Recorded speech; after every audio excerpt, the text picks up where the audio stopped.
It's been said that luck is the intersection of preparation and opportunity. Welcome to the Australian Hunting Backcountry podcast, where we will focus on all things hunting in the backcountry, not just in Australia, but everywhere that backcountry hunting is possible. My name is Tobias, and if you're a hunter with no backpacking experience or even an expert, I would like you to join me as we explore gear, places and technologies, hear lived experiences, different perspectives, and share the passion that people have for a hard-earned backpack hunt. I appreciate you being here with me as I try to increase the knowledge that will bring us better luck in the backcountry.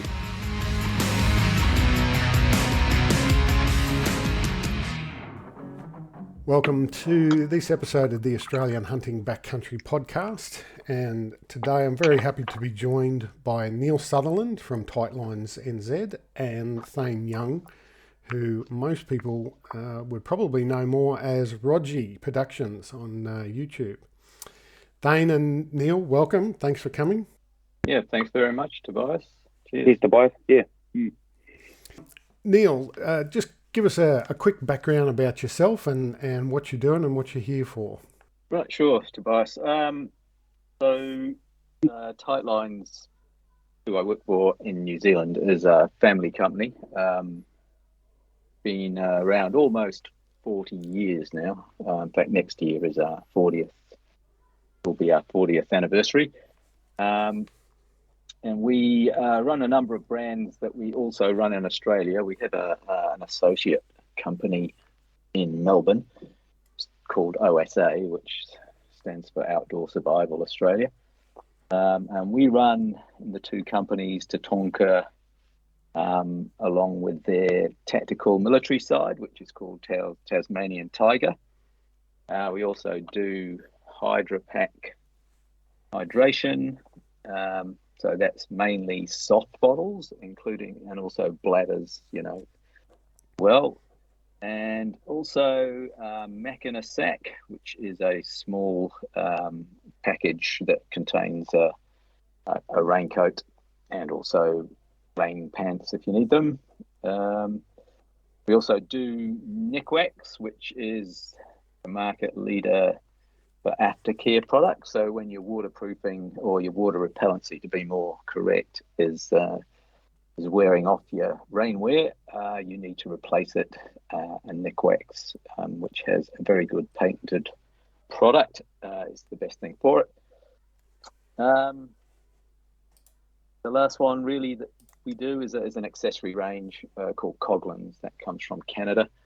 It's quite noticeable in outdoor shops in New Zealand. It's all got green packaging. Probably not as big in Australia. There are some Australian brands that sort of are winning in that at this point, but we're hoping to turn that one around. Mm-hmm. Yeah, so I've been working for Tightlines for about 13 years. I'm not really a hunter, I'd have to say at the outset. I'm more of an observer. I tramp and I ski, my main passions. So I get an overseas trips every now and again, which is good, both from a holiday point of view and both with the company to go to trade shows to spot the latest gear. Yeah. That's probably about a fair summary there, Tobias. Yeah, rightio. So 13 years with them, you said? Yeah. Yeah. How did that start for you? Well, I used to actually be a retailer before that. So we owned our own business for 20 years prior to that. Which was mainly to do with tramping, camping, and skiing, and that was good while it lasted. The kids grew up while we were in our own business. So and we decided towards the end there that we really needed to make a change because we were sort of chained to the whole thing. So we wanted to get weekends back and so on. So decided to look around and work for other people so we could have weekends. Yep. There's a very big compromise with running your own business, isn't there, in terms of your time and your freedom and the input for the business. I'm sort of experiencing that myself. I run my own business now and have come from being fully employed in a very secure job to now running my own business. I don't have the freedom, I guess, that I used to, where I could take a weekend off because I was not rostered to work. Now my weekends are kind of taken up partially with trying to catch up on admin or some other sort of managerial duty. Yep. Yep, that's the way it goes for sure. But in terms of your tramping background too, I think that's still a valuable, even though you said you're not a hunter yourself, it's still a valuable sort of background to have in this in the hunting field, because a lot of the technology that we're seeing in the tramping and hiking, backpacking industries is sort of crossing over into the hunting industry as well. Yeah, for sure. I think, Tatonka is quite sort of unusual in that it actually makes, designs, manufactures the whole thing in their own factories. Mm-hmm.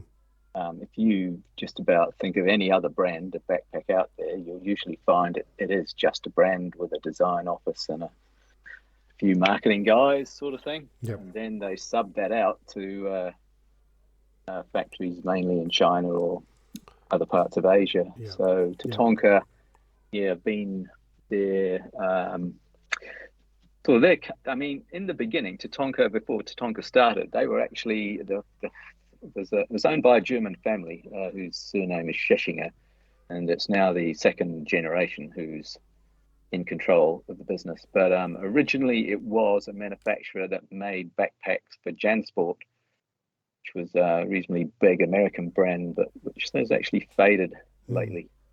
But originally, going back, JanSport got sold by Jan and her husband, as it were, to a private equity company who decided that they wanted a cheaper manufacturer than the Scheschinger family. So, their factory is in Vietnam, still there. So they've actually been in Vietnam since 1989. So they were actually one of the first foreign investments, after the end of the Vietnam War, because in the sort of late 80s, Vietnam started to sort of turn around a bit and decide that really getting involved with the rest of the world was probably a good way to go. So foreign investment started to flow in. So when that relationship ended with JanSport, they looked around and decided they would start their own brand. And so that's where Tatonka started. And then that was about the mid-90s. And then in 1999, they decided to launch a separate brand for military and tactical, which was Tasmanian Tiger. And actually, the interesting thing is it's Tasmanian Tiger globally that's the bigger brand. It's about 60% bigger than Tatonka is globally. That's largely because there's always a war on somewhere. The last couple of years have been really good, because I'm sure there's quite a bit of gear going into the Ukraine side of things. So they've had some big years in the last couple. So flying, so it has the tagline, the gear the professionals use, and it's really sort of been making good headway in the last 2 years in particular. Also because they have a good USA agent as well. He's going well. Yeah, right.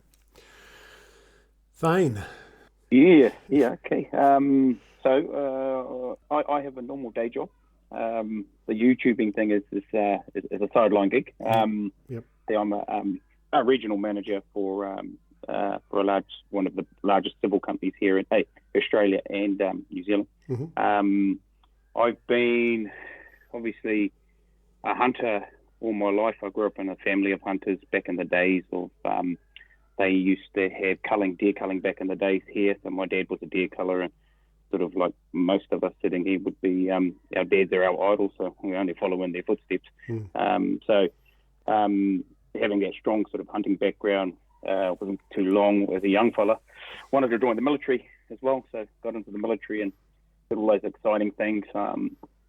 Exited the military while still hunting, and then obviously this whole grand thing about YouTube sort of popped up out of nowhere about filming yourself. And I'd filmed a lot of hunts over the years, and I was that guy to invite you around to my house and show you all my boring hunting videos and and I found that fabulous forum called YouTube where I could share it with everybody and they couldn't say a word. Yep. So that pretty much kick-started me into, I guess, the fame and stardom and being noticed. And then obviously with YouTube comes the potential for being a brand ambassador, being an influencer and all that sort of stuff. And I was lucky enough to be touch base with Tightlines some 3 odd years ago, and was invited into the fold to be part of their team and be a brand ambassador. And ever since then, we've had a pretty strong relationship. It's one of those to and fro relationships where I'm given gear, I have access to gear, all that Tightlines have,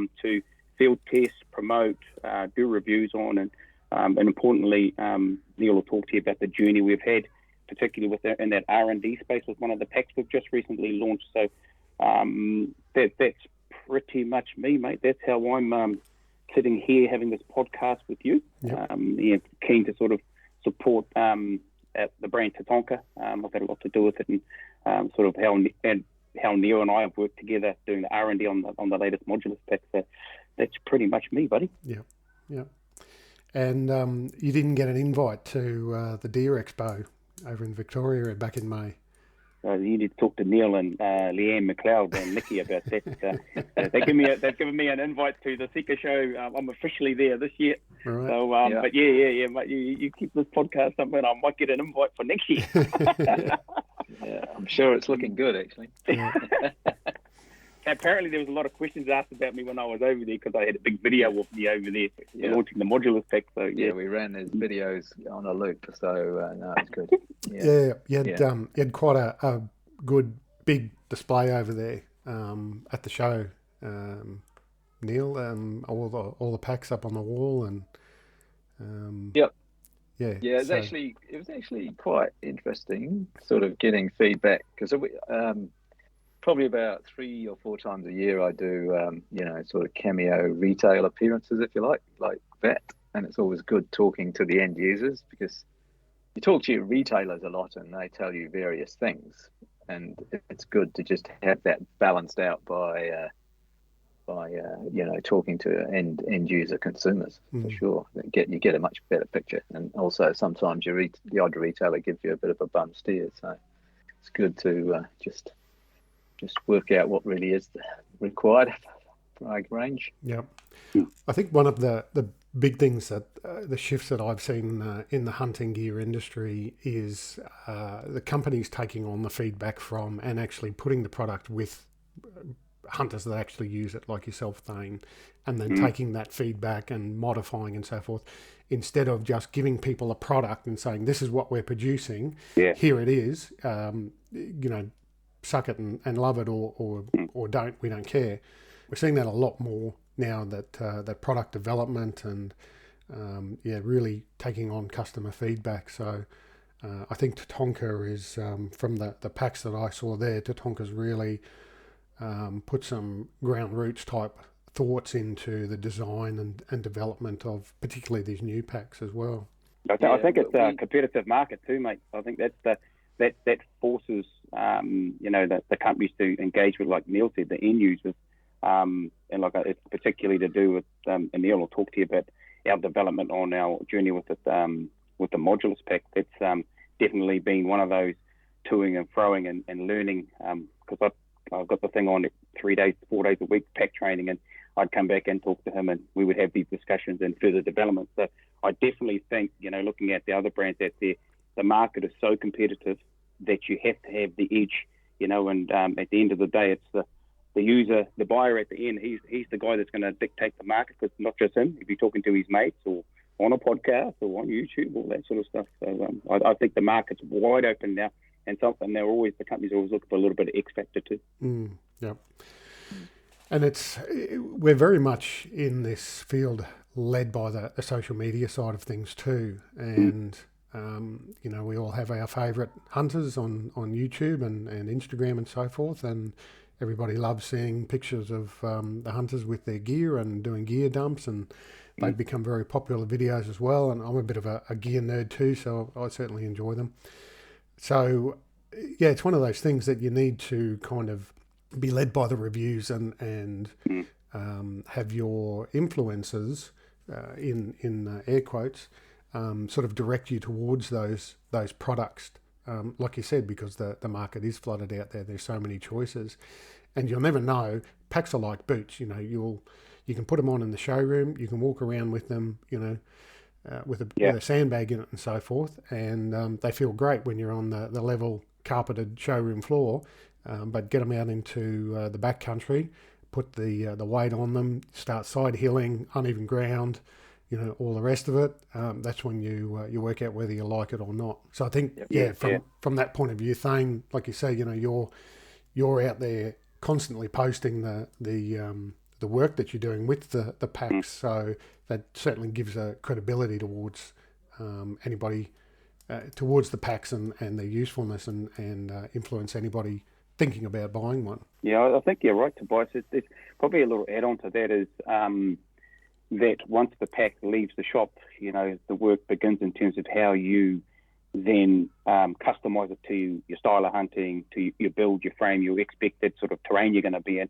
And I think there's a bit of a gap there in terms of, and I know that the guys that do other work for Tatonka and Tightlines, the Doolies, they put out some great videos in terms of how to fit the packs and so forth. So I think it's one of those ones of continuing to always learn about the gear once you've got it, not sort of get it and say that brand ambassador's full of crap and it doesn't fit, you know, because you haven't done your homework. You've just walked out of the shop and expected it to just perform when, unfortunately, the guy it's strapped to is not fit enough to carry it, or hasn't sized it up properly, or strapped it wrong, you know, and they're taking it back into the shop and going, oh, this pack's crap, you know, that Rogee guy's crap too, you know? Yeah. And I've seen that on a few videos where you can clearly see the person wearing the pack, and not just Tatonka, but any other pack as well, clearly hasn't fitted it properly. You know, just the telltale signs straight away that guy has not done his homework on that pack. Yeah, it's probably worth mentioning about fitting, because like I'm a short ass, okay, and I can wear a Tatonka X1 harness like on a Bison, or a V2 like is on their lighter packs, and I'm on the very bottom adjustment, but and that works quite well if the load's not big. But once your load gets bigger, I need to go shorter. So in actual fact, our women's packs fit me better, and they also fit skinny teenage boys better, or any skinny guy, essentially, because the hip belt does not come around as far as the guy's one, and also the back length's quite a bit shorter. So I'm about 2 or 3 loops up on the women's one. Also, the shoulder straps are in a little closer, so it's not, you know, usually shorter guys, skinny guys, they don't need the big broad-shouldered German posture, if you like. You know, it's just the women's one, and because of that, the only reason you can tell it's a women's pack looking at it is only a W after the 75 plus 10 litre sizing. There's no other indication that somebody's wearing a women's pack. Yep. Well, that's a good segue into the part of the pack that I was going to discuss that I noticed with the Tatonka packs is their adjustability. I've got a few other packs, had a few packs over the years, and particularly now there's a couple out there on the market that you have to take measurements of your body, and then that has to translate into their fitting guide, and then you have to buy that specific size waist belt and the specific size frame. And so then the problem is, but if you ever want to get rid of the pack or lend it to somebody then who has the same measurements and is going to fit that same frame size has to buy that pack. So you're essentially, in terms of second-hand gear, you're essentially eliminating, you know, a percentage of the market of potential buyers. Sure. Yeah. You know, and I can't take those packs and then put them on my son, who's 14 years old. He's just starting to get into the backpack hunting with me now, and I can't take that pack and put it on him because he's nowhere near the same size that I am. So talk about that part, the adjustability and so forth, a bit more of the Tatonka frame and the design process that went into that. Yep, sure, Tobias. So the Bison, which is our biggest selling pack, it uses what's called the X1 harness. And the X is because the actual aluminium bars are in an X shape. So they're crossing over in the center. And the bottom of the X, if you like, comes out into your hip belt. So this harness does a super job of splitting the weight of the pack between your shoulders and your sort of lower torso hip area. And often we get feedback that somebody buys a bison, once it's all sort of worn in, adjusted properly, they find they can carry more weight than they could in their old packs. I was talking to a young fella in one of my retail customers the other day. He's only about 20. He's just had his first year at university, and he bought a 90-litre bison. Now he's a bit on the skinny side, but he's really tall. And it was kind of it should be okay for him. He'll certainly grow into it as he gets older. But yeah, it was good to see he could carry happily 45, 50 kilos in it. And he didn't, he thought it was great, and that's the key thing. I mean, when somebody buys a pack, they want to think about how much weight they are going to carry, and they want to be able to carry that weight with the least fatigue possible. And that's why they'll enjoy their hunting most. I mean, there's a bit of a thing going on about lightweight at the moment, which to me is entirely secondary. It's really, you've got to be able to carry the weight that you intend to shoot, full stop. And you want the pack to make it home without shitting itself, essentially. Yep. I'm a big believer in buying a bigger pack and then being able to compress it down to the size to use it. So I've come full circle. Years ago, I had a smaller pack. It was about a 45 litre, 50 litre pack. And I thought, the theory being that the less space you have, the less temptation there is to just throw stuff in. But really that comes down to discipline and just really dialing in your gear list and learning the trade-off is going to be more pain. The more weight, the more pain you have. And sometimes you'll have, and Thane, you'll probably definitely agree with me here, sometimes you have things that are bulky, but they're not actually heavy. So for a winter hunt, you might have a lot of down layers and so forth that just physically can't compress down anymore. I also take my podcast gear with me. I've got it all. It's all quite small. The stuff that I've got, the recording gear, and I have a hard plastic case that it all goes into, watertight case, so that I can take that away with me. But that still takes up this much room in the pack. So that's part of my reasoning for going that size of pack. But yeah, for you, Thane, what's your pack that you prefer and why? I guess like and sort of back to my military background, the bigger they were, the more shit they'd throw at us, more ammo we'd have to carry and all that sort of stuff. And I did actually take that straight into hunting, and my first pack out of the military was a 90-litre bison, because I thought, go big or go home, and what I ended up finding is exactly like you said to Bison. I did listen to your podcast, your last one with Jace from LiquidAntler, having a bit of a cry about all that weight you put in there. But I was just filling it up with stuff, that was nice to have rather than you need to have. And, I lost a bit of efficiency there in terms of what I really need out there and what I could sacrifice. But, carting all the camera gear, batteries and stuff like that, it's just, and then now I'm tripod shooting off big rifle tripods, and that's extra kit that I'm having to clip on. And then there's the thing about it is, what goes hand in hand with the harness is balancing your weight out in your pack. So you're not offsetting your pack, because I'll have a rifle on one side, I'll have the tripod on the other side, and then it's balancing the weight within the pack at a vertical stage, instead of having it all sitting on your hips, having it close to your back as much as possible. So those are the sort of things that I've took from the military, put into my hunting, and then obviously with the bison pack, obviously now I'm sitting down at a 75-10. I don't have a 90 anymore, and I know that once that bad boy's packed up, I've got enough room to, obviously with the new modulus packs, if I get some venison, it goes onto the back of the meat shelf, and it doesn't compromise my inner pack, so all my stuff stays the same, except for the 5-10 litres of water I dragged up the hill, and which gives me a bit of extra weight to offset with the meat. So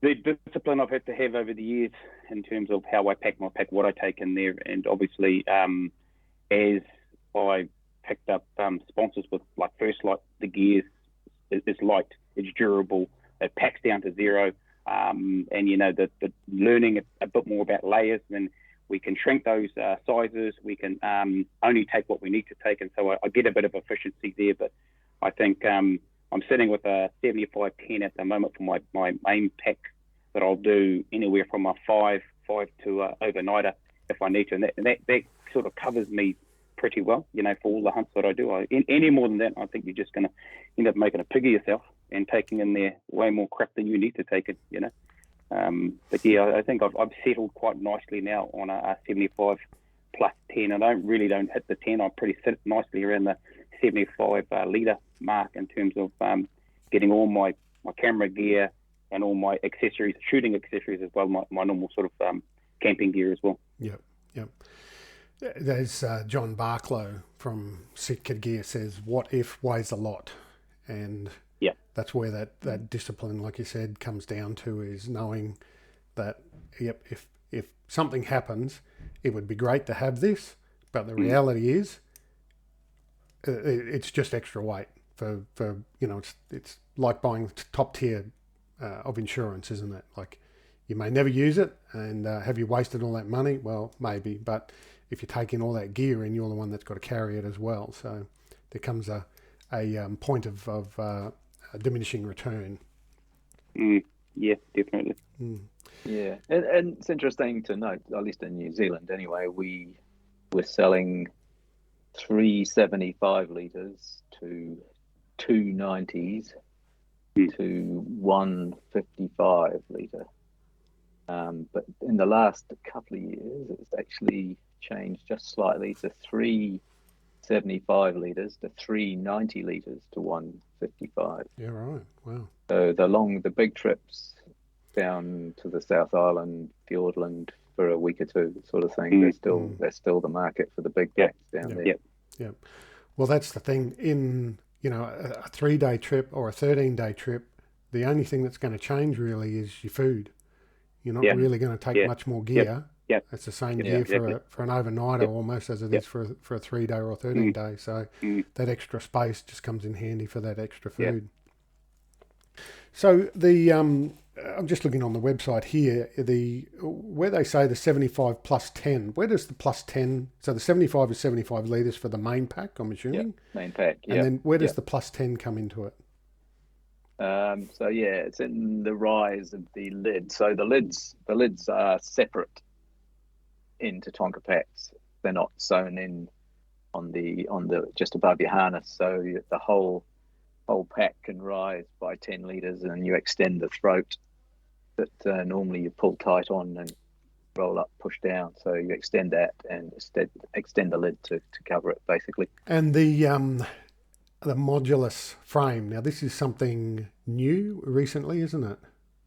Yeah, we started that in 2020. So it's taken like 2 to 3 years, mainly because of lockdowns, and both lockdowns in Don't mention New the Zealand C word. Yeah. Then when we were sort of almost out of it in New Zealand, they started having big lockdowns in Vietnam, where the packs are made. Mm-hmm. And they were pretty damn strict ones there. People were getting arrested if they weren't doing as they were told. So we started out with the bison harness essentially, but pretty quickly we actually chopped it down in width because it seemed too wide and less maneuverable by itself. So the first thing that happened was we were running a narrower harness. Luckily, there's actually a third member of our little team who's not here, just like Rogee's our main tester and hunter. I have another guy called Podgy. Podgy and Rogee is my team here. So Podgy is also a hunter. Yeah. Podgy was also worked in retail and hunting and climbing, actually. But when he was young, you'd never believe it looking at him now, but he used to get up, he used to be able to climb El Capitan in Yosemite National Park. Yeah, right. But he's about Thane's build, but he's carrying a lot more fat actually, because Thane's quite a muscle man here. Fit guy for his age. So anyway, Podgy also in one of his jobs was actually a canvas tradie for a brand in New Zealand called Cactus, which is the only New Zealand made pack left now. Actually, somebody actually stitches one up to here. Yeah, so he learned his trade there. So every modification we wanted to make with our modulus, he just pulled them apart, recut them, and stitched them back up the way we wanted it.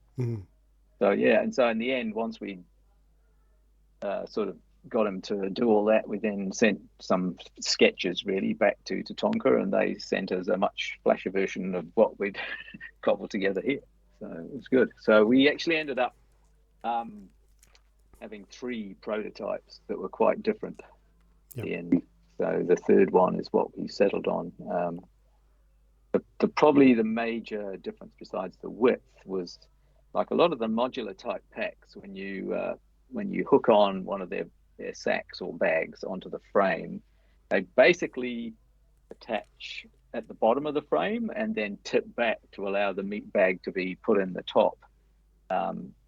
And we find that's still okay with a small, like 30-litre pack over the top. But if you're trying to strap on a 55 or a 75 that's reasonably well loaded on over the top of the meat, if it's just hinged at the bottom and has to drop back away from your shoulders, you actually find your whole posture and balance is just not a winning combination. So we ended up with the third prototype actually attaching at the top of the pack behind the shoulders and letting the bottom splay away to let the meat bag in between the pack and the frame. Yeah. Gravity always wins the fight, doesn't it? Yeah, it does. So in terms of a balanced load, it's your posture's better, you're upright, you will carry with a lot less fatigue, basically. Yeah. So Thane, for you, a lot of the hunting you do is the that we see on YouTube anyway, is the red deer hunts, sniping from a position and then going and doing a meat recovery. So you're able to actually pull the pack off and just take the necessities, go over, recover the meat on the frame, bring it back. Just talk us through your sort of process about that then, using the pack. When I was first brought into the project with Neil, and they were sort of at that stage where we were starting to get out and test drive these prototypes, I guess then it was a given that the ability to sit on a blind, like you said, and then to leave your gear behind and then just whip across with the frame, that suited absolutely 100% my style of hunting.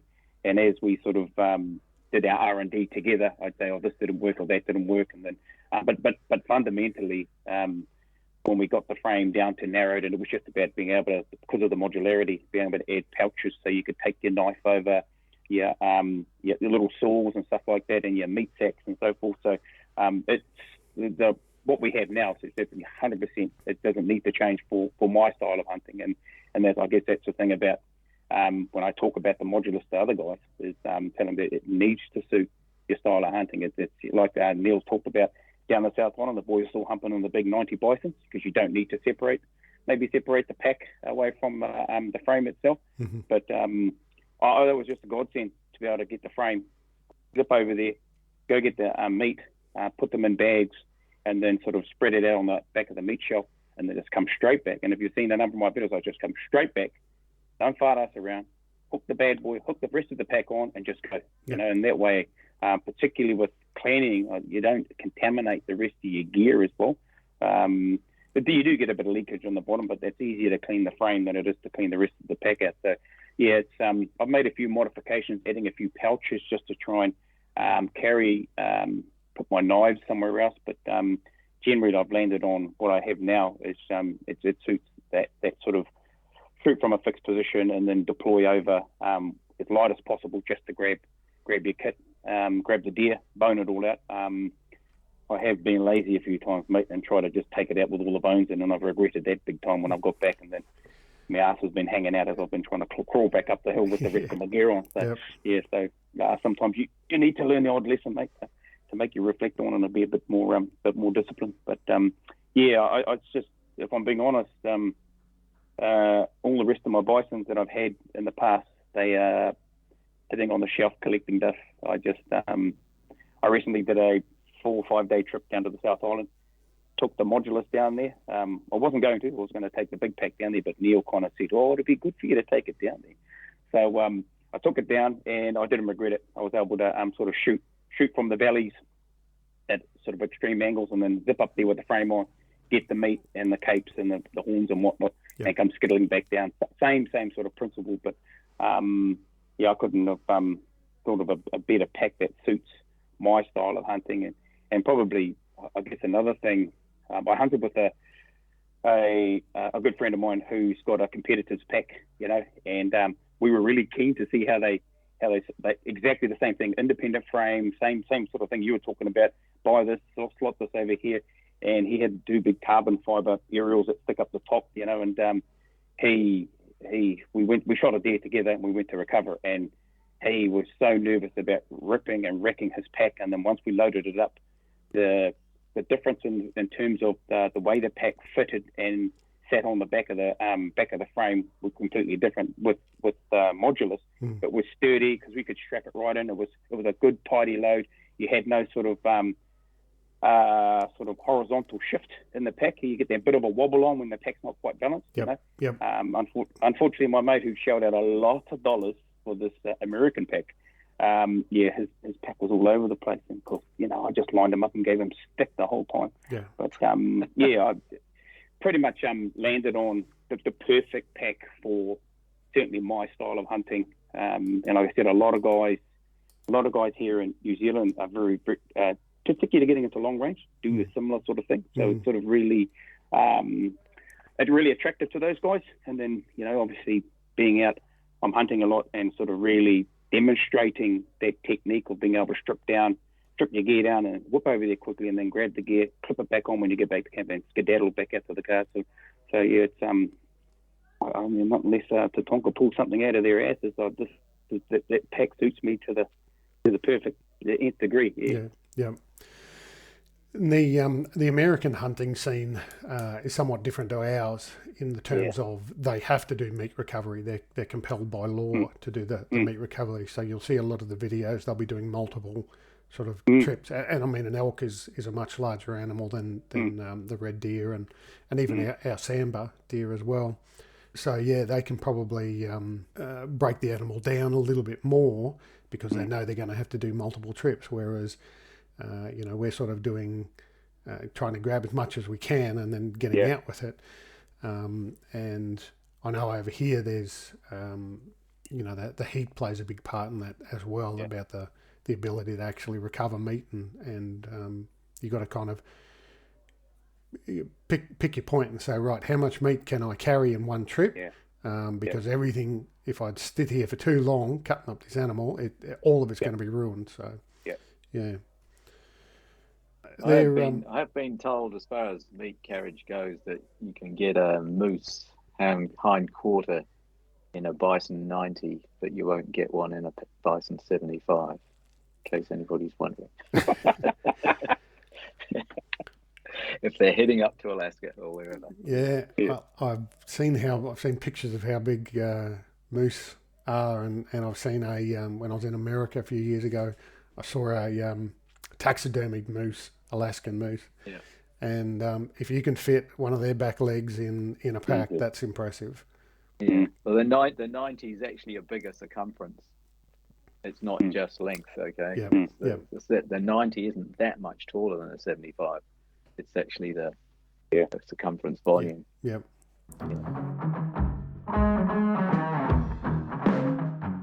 On this episode of Friends of the Podcast, I'm joined by Eric Atkinson from On Track Meals and On Track Expeditions.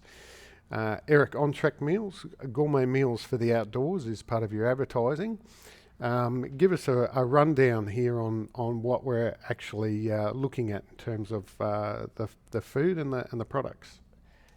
On Track Meals, we're definitely a gourmet meals for the outdoors. So it's designed by end users for the end users. Our whole company's either on ex-military, emergency services, On Track Expeditions is a trekking company from Kokoda, so we're a full wet meal, which means that you don't need to add water. You can eat as is. You can heat up in boiling water, or you can just put in the engine bay of your truck and heat it up as is. You can have flameless heater bags.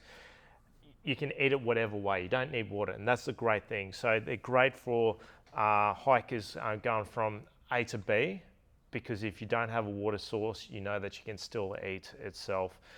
The main thing we're designed for is the outdoors itself, but it doesn't have to be just trekking. It can be four-wheel driving. It can be for emergencies, if it's part of your bushfire preparedness kits, for your storm-ready kits, even just to be at home in your pantry filler itself. If you don't want to cook one night, you can have this in your pantry itself. So it's very versatile in what we do, and what we offer is 14 meals in our range. So we've got 3 vegan and 3 vegan meals within that. We've got a steak, slow cooked steak. We've got pumpkin and potato mash, so you don't have to add water to our pumpkin and potato mash. All day breakfast, which is definitely up there with one of my favorites. Proper mushrooms, potato, chorizo, bacon.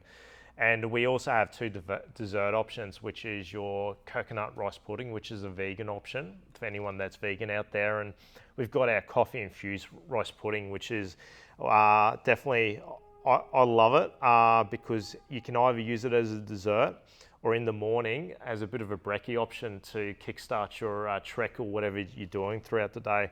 We've got 2 summit bars in our range, which we're going to expand to, and they're gluten-free options. So we've got choc cherry, and then we've got an apricot bar, which is also vegan itself. So yeah, we definitely have a big range within On Track Meals, and we're always looking for further feedback, because how we've developed our meals is through our end users itself. So I think that's a really important point that you raised, in that these meals were designed by you guys to use on your expeditions. Yep. So you're not just producing food that is untested and is something that you wouldn't generally eat yourselves. No, that's the main thing. We're not about minimum standards at On Track Meals. We want to produce gourmet meals at a good price point. So, within the last couple of years, we've really looked at the products, at what we put in, to also enhance Australian capability. So look at those local resources we have within the Southeast Queensland pocket, but also Australia itself. And as we've expanded, we've tried to help other businesses expand with us. So. And the meals you've developed, you're trying to address as many of the allergies as you can, in particular gluten, and like you said, you're offering vegan alternatives too. So all of that information, and from what you told me before too, your facilities are even set up to have a complete separation between the preparation areas to try and prevent that crossover of allergens. Yeah, that's a really important thing for us, to make sure that having a look at the demographics of the culture that we have itself. And so we offer gluten-free options. Vegan options is definitely one of those things, and also halal suitable itself. We make sure that our industrial kitchen allows us to provide meals that suit different allergens itself. So if you're gluten-free, that we can provide gluten-free options. Also, some of our meals are nut allergies itself and things like that. And the great thing about On Track Meals too, if you're never too sure, check our website at www.ontrackmeals.com, or just send us an email through the Contact Us slip, and we'll guide you through those nutritional requirements you might have, or your team.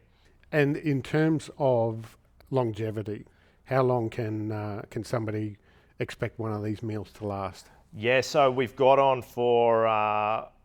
3 years after production date, best consumed. So what that means is we've had meals, and we tried this in the last couple of months, where we've had from production to where one of our staff has eaten it was 6 years, and it was okay, it was good. But the great thing is you can have it in your emergency bag, your bug out bag, whatever it is, or in your pantry. And even if it's after the best consumed within 3 years date, you can still have it. It just might mean that a slight degradation in some of the sensory, so your taste, smell, things like that. But if it's emergency situations, or even if it's not, you can still eat it. And that's the great thing about the retool technology we use at On Track Meals. You said to me before the slow cooked steak is one of your favourites. Yeah, so sure.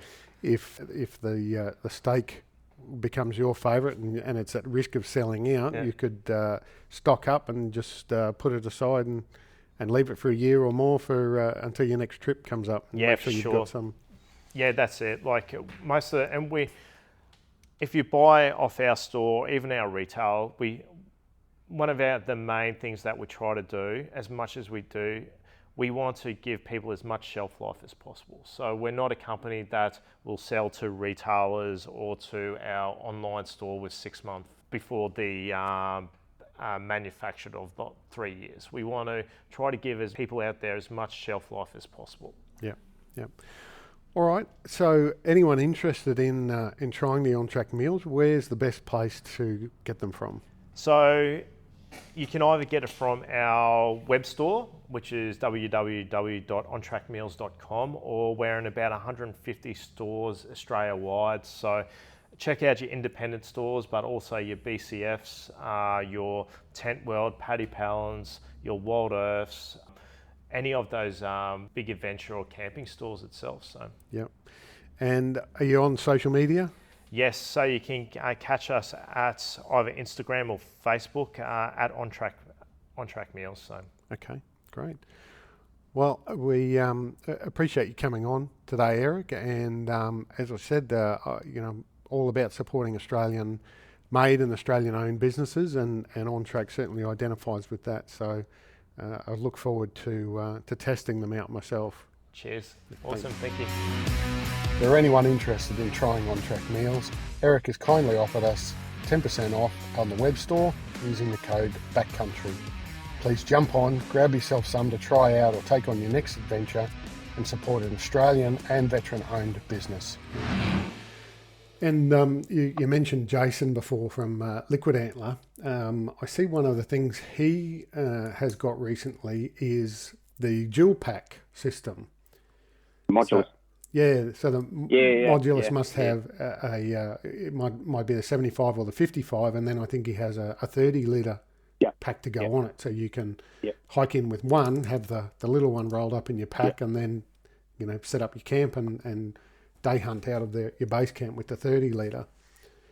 Is that something you've run yet, Thane, or are you? And when we were field testing all the packs, that's what I was doing, and then soon after a while, I realised I didn't need to for meat recovery. I wouldn't need to do that, but I did go on a raw hunt where we packed in hard, and then we used the 30s to cruise around and hunt stags on the raw. And that was perfect for that style of hunting. But it's just once again, it's a nice to have, or you got to have. And I think if you're day hunting, hauling in with all your big gear to a campground and then day hunting from there, like scrub hunting and stuff like that. I think running the 75 to cart all your gear in and then running the 30 on it is perfect for that. A perfect combination for that style of hunting. Thane, have you done any hunting in other countries other than New Zealand? Like I don't count the South Island as another country, so outside of... We do. I've heard that. Yeah, I've heard that before. I've hunted in...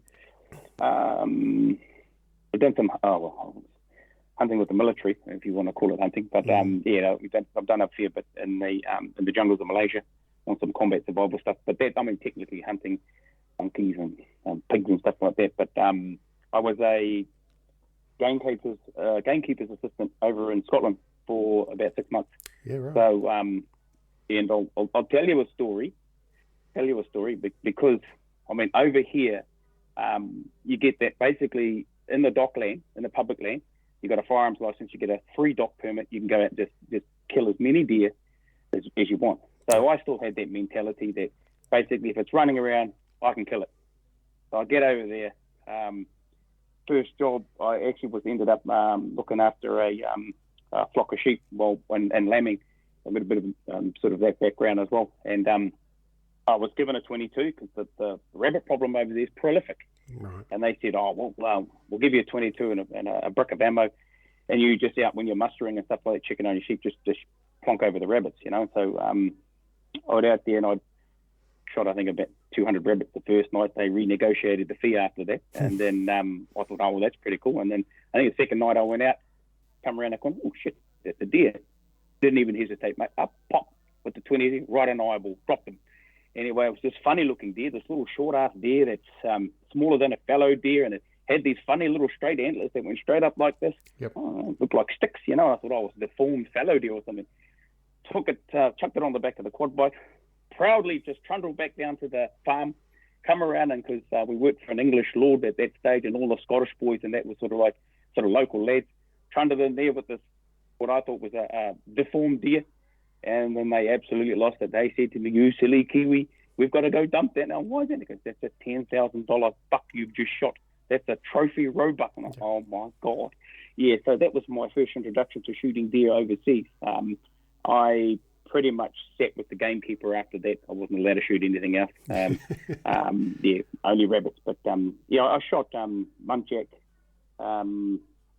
I actually thought that was hare. I shot that by mistake at red deer over there, and yeah, so that's really the only places I've hunted a little bit in the jungles of Malaysia and over in Scotland and England as well. So, but yeah, you really do need to have a think about where the place you're hunting and the rules that apply. Yeah. Yeah, look, we're sort of similar in Australia, and it depends on the state as well in terms of what you can hunt, what you can shoot. But essentially, all the deer over here are classed as feral animals. So there's no restriction. It's not like America where, you know, when I went to America, I had to buy a tag for an elk and a tag for a deer and a tag for the pronghorn antelope. And once you shot it, then that was it. Yeah, so here in Queensland, there's no public land hunting. All of our hunting has to be done on private property. In New South Wales and Victoria, we do have public land.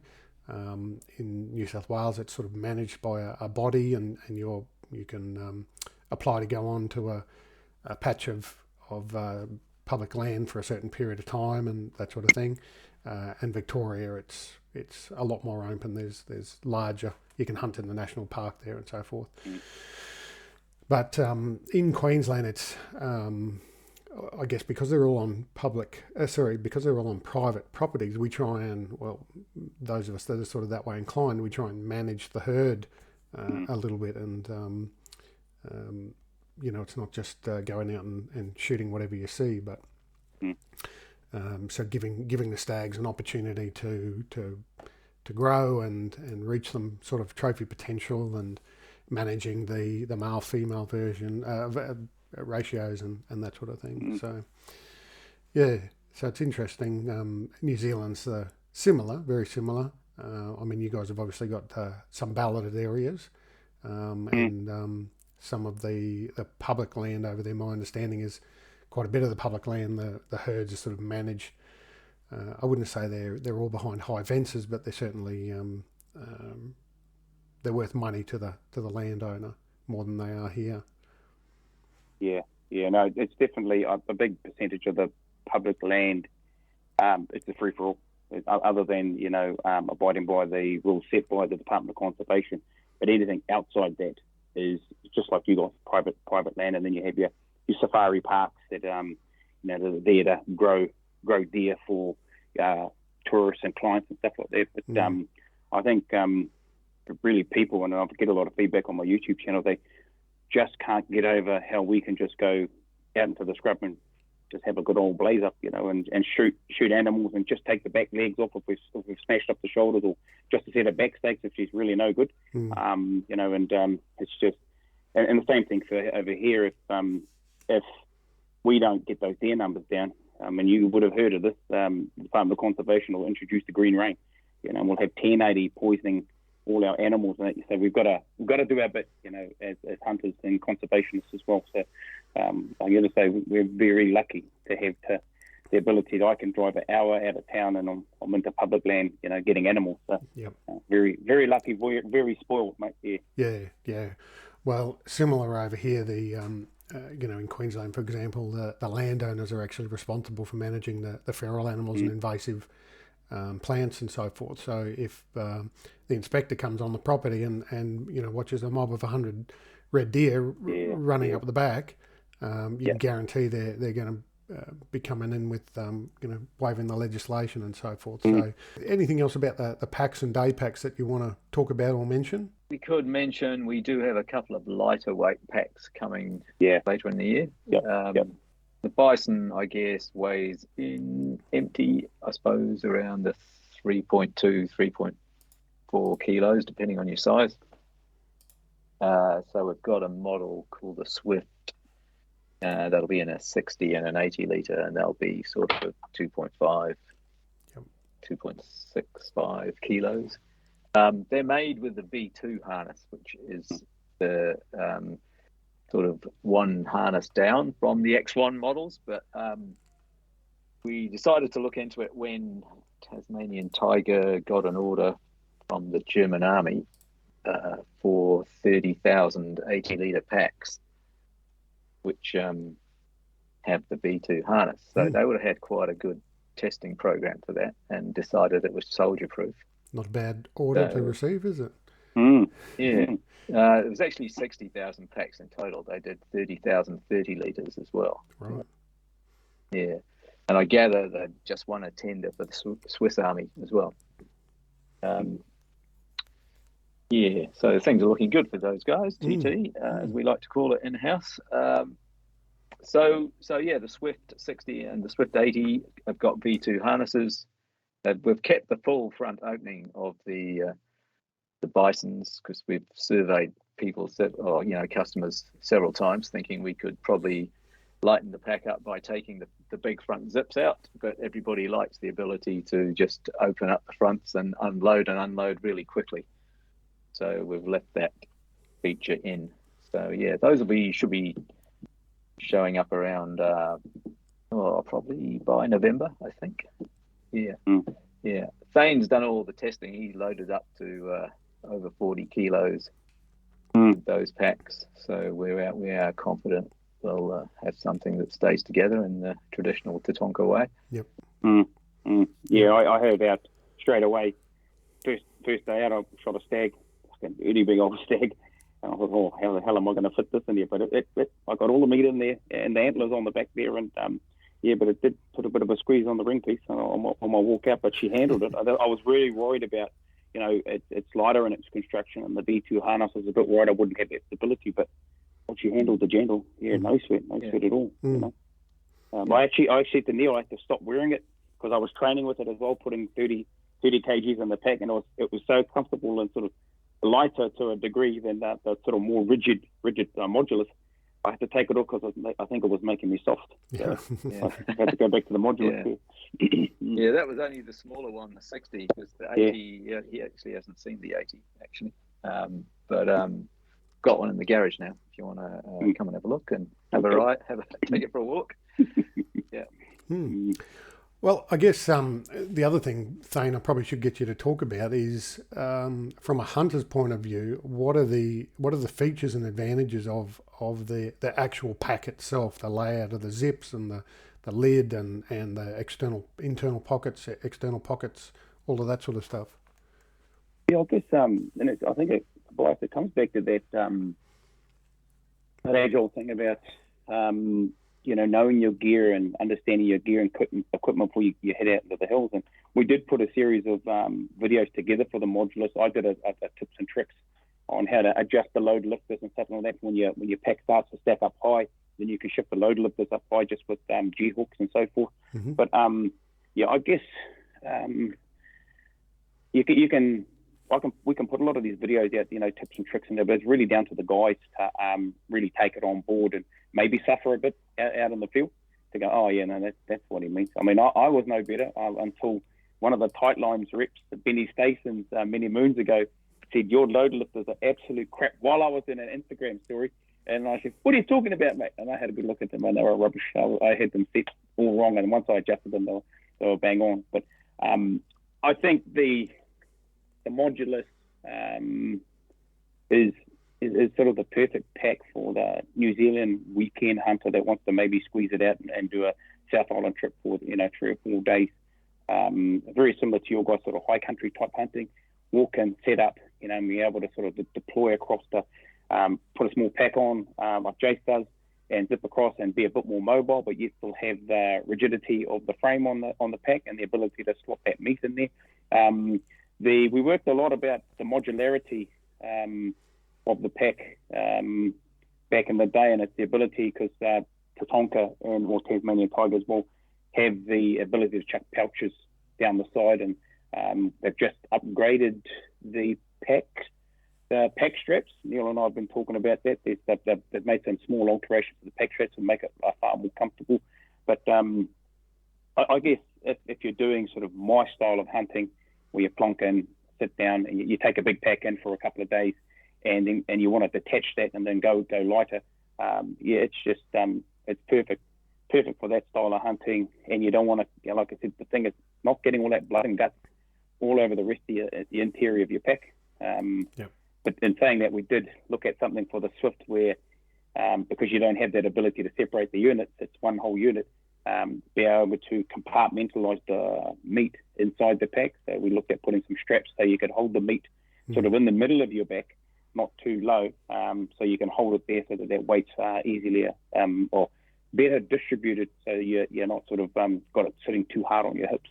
But I think most guys, if they follow my videos, I mean, there's a reason I'm wearing the pack, and it's not just because I'm a brand ambassador for Tonka, but that pack is legit. It's the BCs, and like I said, I wear it. I'm at pack training in 3 or 4 days a week, and then I'm in the hills every week. And if it's causing me grief, mate, Neil would soon know about it. And we would get it fixed. And that was the thing about it. Like anything I had with a pack, particularly in the R&D space, I talked to Neil and we'd get it sorted.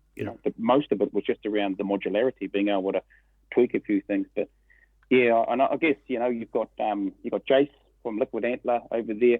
He's come on board with the Tightlines team as well, doing some work with us as well. And then you've got Rob Herberts running the modulars. He's a good bugger because he'll give his pack out to anybody to take for a burn as well.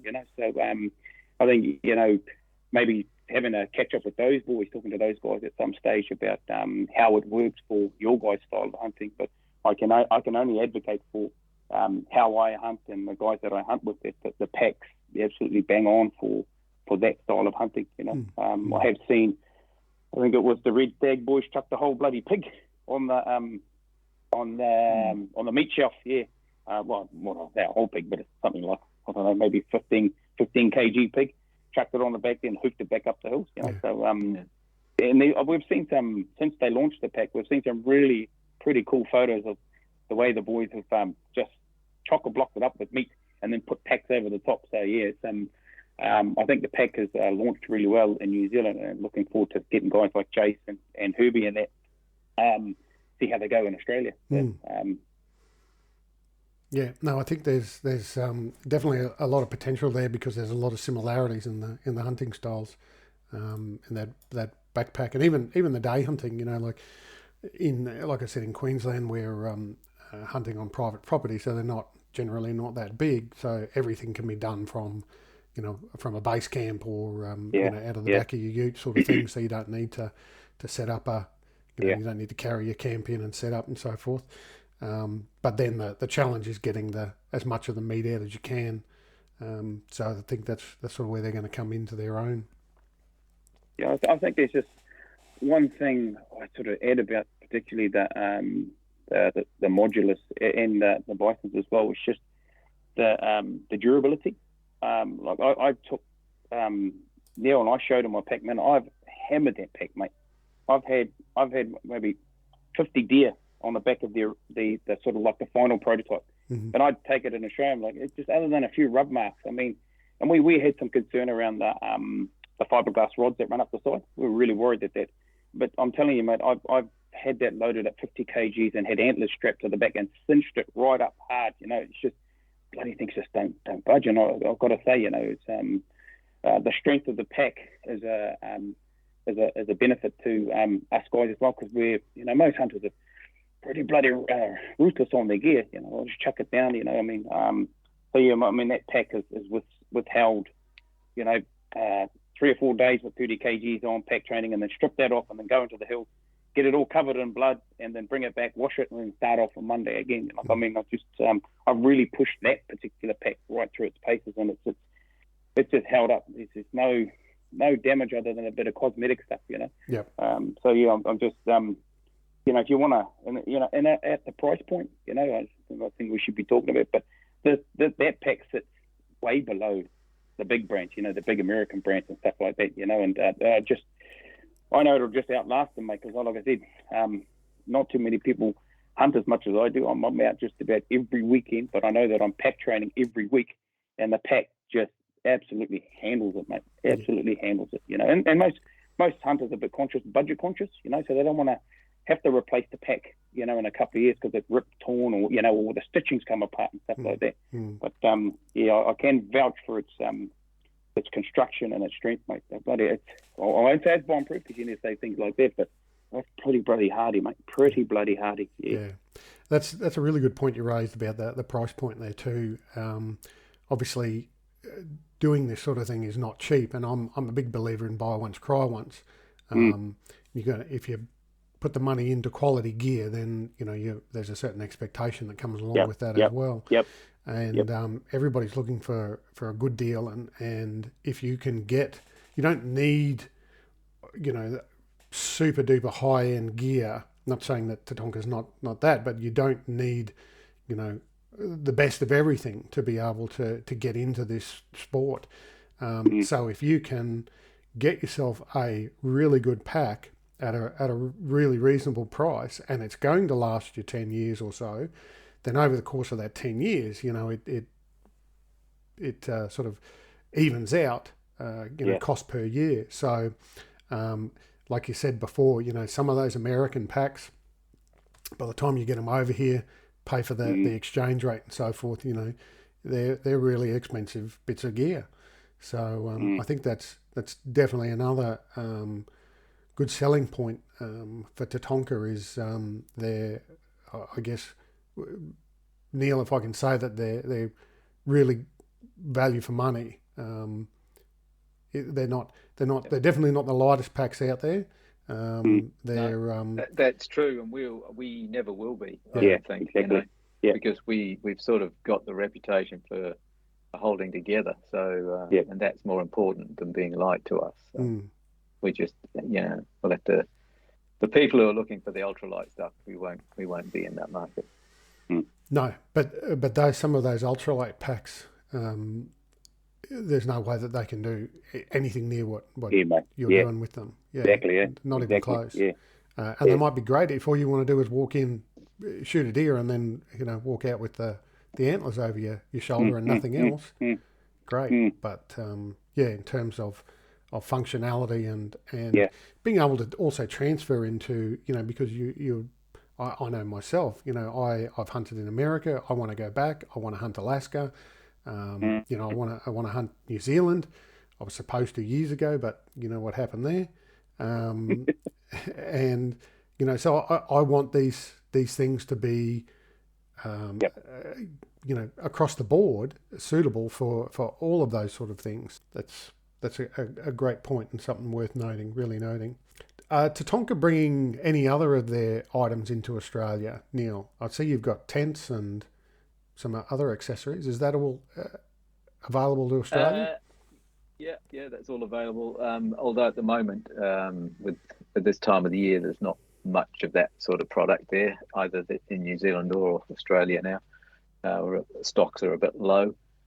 But as far as Tatonka do sell a lot of luggage and the barrel bags and that kind of which are made in 5 sizes, very popular we find in New Zealand. And Australia has also over the years had a good run, but it's another thing we want to try and rebuild in Australia, that particular product line. Yep. Sorry, mate. I was just going to say, just sort of to dovetail into what Neil raised that point about luggage items. What I also carry, and that it's Tonka branded, is the compartmentalization bags. So they've got those as well, so you can sort of put your meals in there, put your your other bits and pieces, so you can go in there and it's just packs you grab out, and they've got all the dry bags. I mean, I'm pretty much running everything that they can have. They have to offer in terms of compartmentalization, keeping stuff dry. I run those inside my packs as well, and that's it's a good combination because it all works, Yep. It all just really packing cubes, yeah. Yeah, right. Yep. Just looking at the tents in particular, one of them sort of caught my eye. The little one man. Tent, I'm not even going to try and pronounce it. Me neither, mate. I still can't pronounce it. He's got one, yeah. I've got one. I just tell him, my tent, and he sees it, and I go, that's called the a one. Yep. The K word. Yep, that the one. K, that's the one. Yeah. It's some town in whichever Norway or wherever it is. They seem to do a bit of that with their tent names. They're named after places. Yeah. Turkia's been the steady seller. There was a model called the Karuna, which was the two-person version that was a steady seller that was replaced by Guardia 2 and 3. Yep. Also the other one that goes quite well is called Okizba, which is a two-person with a very big extension on the front for your gear. Yep. That sort of seems to hit the spot with a few guys there. They like that idea. Yep. And flies too. They do really, really good flies. Yep. Yeah. I run the tarp 4 when I'm taking the leads up. So we just sleep under flies, and then when I'm sitting down on my blind, I'll have a tarp wing 1, which sits over, covers us our shooting position. So silicon nylon, so they only weigh 200 or 300 grams. So, easy to carry. I was looking at those. Yeah, the tarp wings in particular. Yeah. Bloody good. Good. Are they available in Australia as well, Neil? Usually, again, it just might be there isn't stock there just at this particular time, but that's certainly planned to be in stock in Australia. Yep. I think there's an extra larger size coming too, so there's 1 and 2, and there'll be 3 as well. Yeah. Yeah. No, I'm similar thing, Thane. I'm a big fan of having a little lightweight tarp just to carry around with you and set up and hide under.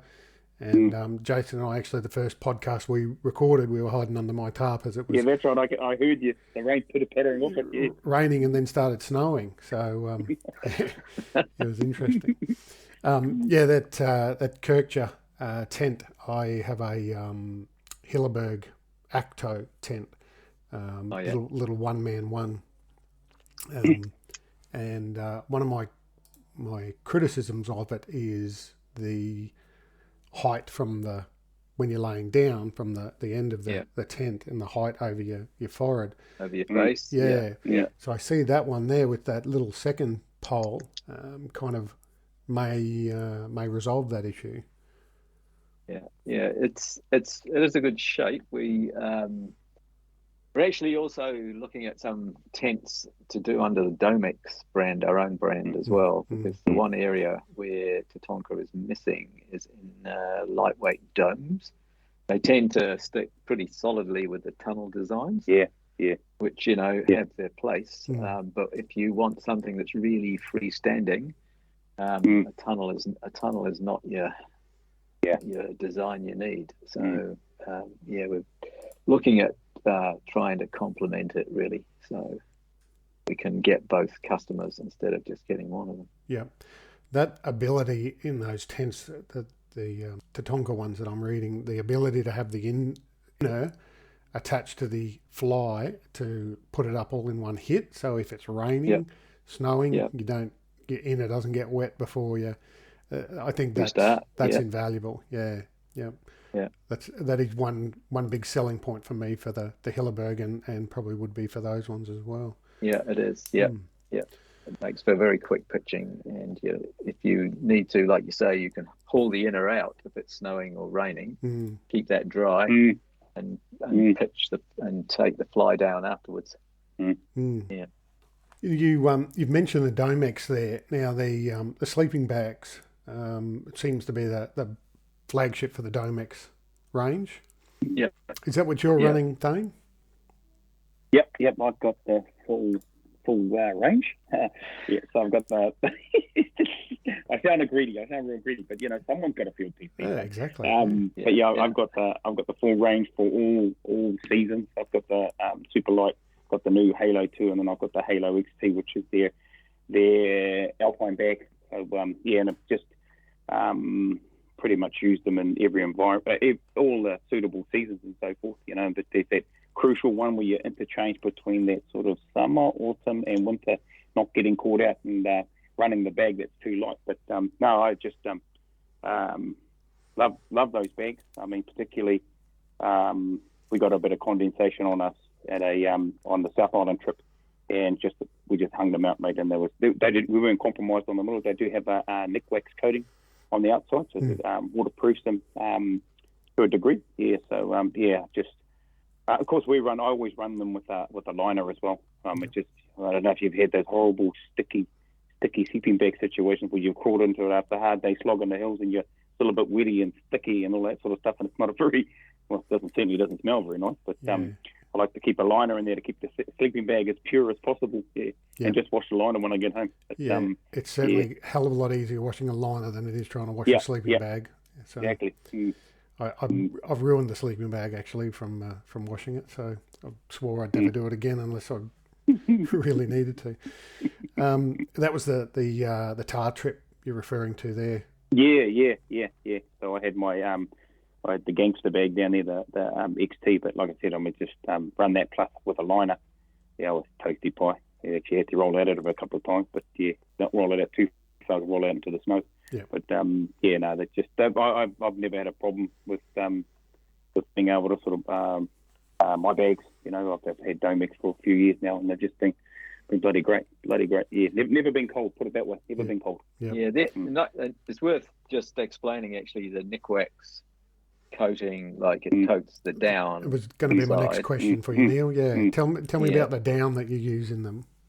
Yeah. Okay. Yeah. So the three bags that Thane's talking about, the three Halos, basically Superlight and Halo Plus. So they have 800 loft power goose down, which has then been Nick wax treated. So it used to be, if you wanted to waterproof a bag, the old way of doing it was to find a waterproof, breathable outer fabric, like sort of a Gore-Tex or Entrant or whatever, or whichever one brand name you care to name. But the basic issue was you would be going to sleep and you'd have the full loft, but you would find during the night that your body vapor wouldn't be able to travel through the fabric fast enough. Mm-hmm. So the vapor would condense a little bit and it would then get absorbed by the down inside the bag. So you'd literally wake up in the morning with half your loft gone. So it was nice and puffy when you went to sleep, but you'd wake up with less loft and probably a bit colder because of it. So the general accepted practice now is to do away with the waterproof breathable outers. The other thing that they struck as well, that because guys don't wash their bags enough, that compounds the problem. So the down goes manky because it's not getting aired properly, but because the bag isn't breathing properly. So and now globally with all other big brands, they all do it either with what's called hydrophobic down, but Nick wax is the best known. With the hydrophobic downs. And it's used by quite a few big brands around the world, like Rab and Thermarest and so on. So that gives you the ability basically to go to bed and wake up with the same amount of loft and not get cold overnight. Yeah. Best way. Yeah. There's always a debate as well around down versus synthetic. And obviously the argument is that the synthetic, even when it's wet, it doesn't lose the loft, and it apparently is able to shift that that vapor from inside to outside of the bag a lot more than Yeah. down. So the hydrophobic coating of the down seems to have, I guess, almost, or not resolved it, but certainly significantly narrowed the gap between the functionality of the two. Yeah, it's a much better compromise than the old way of having a waterproof, breathable outer shell. That's for sure. Yeah, yeah, much more effective. Yeah. I have heard on another podcast that there is now some information coming out that the downside to the hydrophobic down is that it doesn't last as long as untreated down in terms of breakdown over a number of years. Have you heard of anything similar to that? No, to be honest, not yet. No, I mean, it's like I said, you're using it the old way with the waterproof breathable outer. Instead of getting normally if you've got down, I would expect the life of a sleeping bag like that to be at least 20 years if it's looked after properly, and even on to 30 years. But when they started running the waterproof breathable outer shells, then probably about 10 years was about it, because not only was the down going manky, but the coatings on the inside of the outer shells were starting to go powdery and basically not be waterproof anyway, you know? So the whole thing sort of failed. Your loft dropped because your down was manky and your outer shell deteriorated from the inside out. Yep. But I mean, neck wax at least is a water-based coating, as it were, and I would be surprised if we have any issues. I reckon we'll still be fine. I reckon with that. Yeah. They've had that unit. That I think it's, if you look on a bottle of neck wax downproof, because if you've got a bag and you haven't got hydrophobic down, you can easily do it yourself, because if you buy neck wax down wash and you sort of wash it in the bath, or hand wash it in the bath, squeeze it out, take it down to a laundrette, throw it in a machine and squeeze out as much water as you can, and then put the downproofing in, you'll actually find that you've got a pretty good hydrophobic down. On those bottles, if you look down the bottom, there's a V number, like version 11 or 12, and they have improved the amount of time the down will withstand moisture by a huge factor since it first came out. And I think there's been enough research done with by neck wax in conjunction, I'd have to say probably mostly with RAB in the UK, that I would be really surprised if there's any issues for it down the track. But I could imagine certain types of hydrophobic down would not be as good. So, yeah. Yeah. You there, Thane? Yeah, that was a rookie move. Hit the wrong button on the mouse, mate. I was full blown telling you that it was V20.1. It's version 20. Okay. Yeah. Yeah. So what does that equate to, Neil? I can't remember the exact facts, but it's how many minutes. It includes how many minutes / hours that the down or the plume will, not absorb water, essentially. Yep. They used in the UK. They have a ad where they used to show somebody in a sleeping bag floating across a pond. Oh yeah. Yep. Yeah, and it was real. Apparently, it looks totally set up and hard to believe, but I'm told it's real.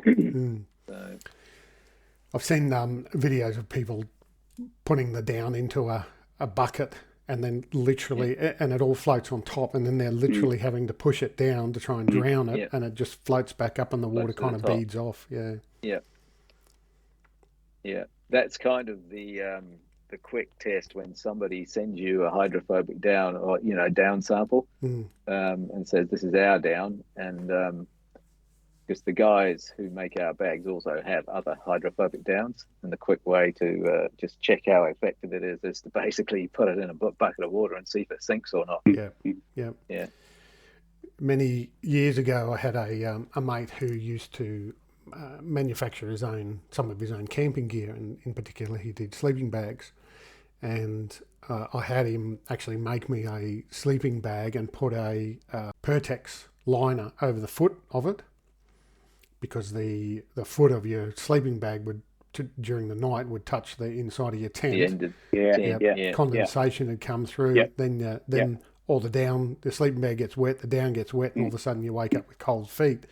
So I got him to do that for me. I've still got the bag here. It's nowhere near as effective as what it was, because this is many, many years ago when I was a young fella and apparently had disposable income that I could get custom-made sleeping bags done. But it was a good idea. So he actually that was one of the things that he used to include as an option into the sleeping bags that he made, just to avoid that problem. So nowadays products like Nick Wax have certainly removed that. So in terms of the sleeping bags, then you've got the Halo Plus Thane. Yep. What's the difference between that and the Halo Pinnacle? Is it just essentially the shape?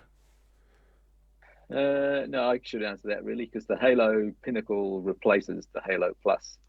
At the moment, we've got stock of both bags, so we're running out the Plus because the Pinnacle replaces it. So essentially, we've just changed the redistribution a little bit of the down and added a little bit. But we also added an extra channel. So the stitch lines used to be 150 mils apart, and now they're 130 mils apart.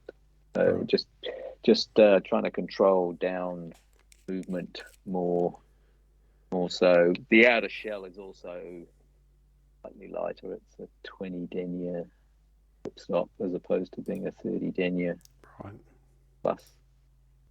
Actually, I mean, with the Halos, it was actually Greg Dooley who really got us moving on that. He did the testing initially of the prototypes and climbed Mount Cook on it.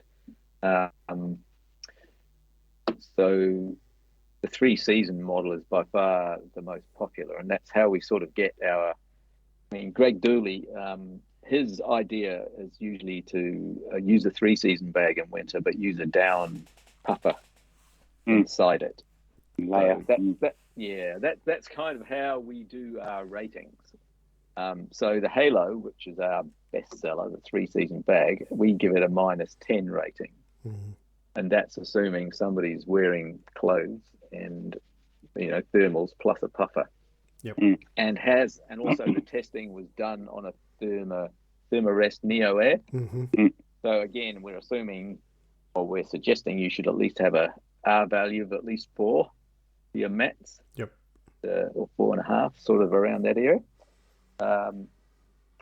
Whereas the EN test, I'm sure some of your listeners will know about EN tests. So that can be quite confusing, because you get 3 numbers when you get an EN test. So you get what's called comfort, which in the case of the Halo is 0, and then you get limit, which it's -6.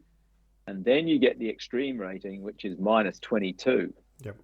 So people look at all that and wonder which rating they should really be taking the most notice of. So we don't think, I mean, -22 is completely absurd in our view, which is why we've sort of said, -10 is absolutely it. And that means you're wearing extra gear. So an EN test is done with a mannequin who has full thermal underwear, top and bottom, long sleeve, and socks and a beanie. And my understanding is the extreme rating is also taken where you're supposed to be basically in the fetal position on your side, huddled up. So you're essentially some people call it the death rating. The survival rating. Because